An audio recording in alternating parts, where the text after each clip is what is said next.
We begin with the Donald Trump White House beginning to take shape as he fills two key positions. But many people across the country are still not taking the outcome of the election in stride.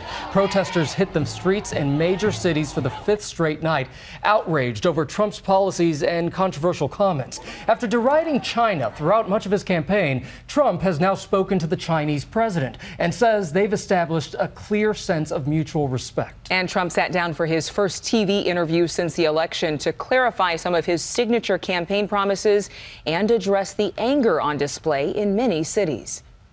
Don't be afraid.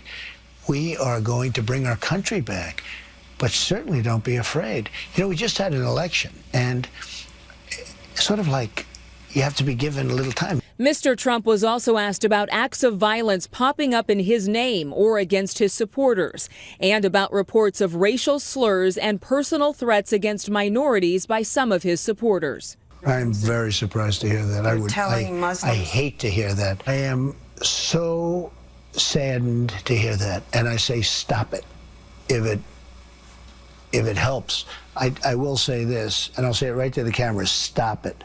Trump addressed a number of his top campaign promises during the 60 Minutes interview, including building a wall along the Mexican border. They're talking about a fence in the Republican Congress. Sure. Would you accept a fence?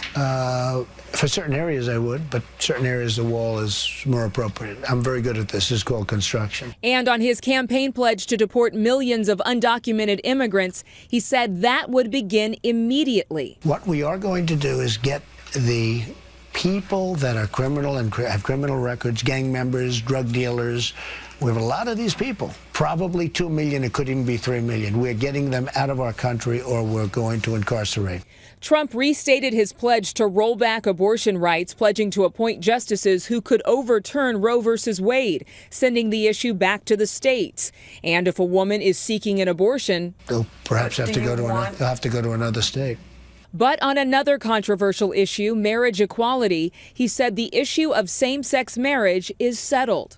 These cases have gone to the Supreme Court. They've been settled, and I think I'm fine with that. On foreign policy, he was pressed to reveal more details about his plan to defeat ISIS. I don't want to tell anybody anything. Yeah, but what about the American people? We have great generals.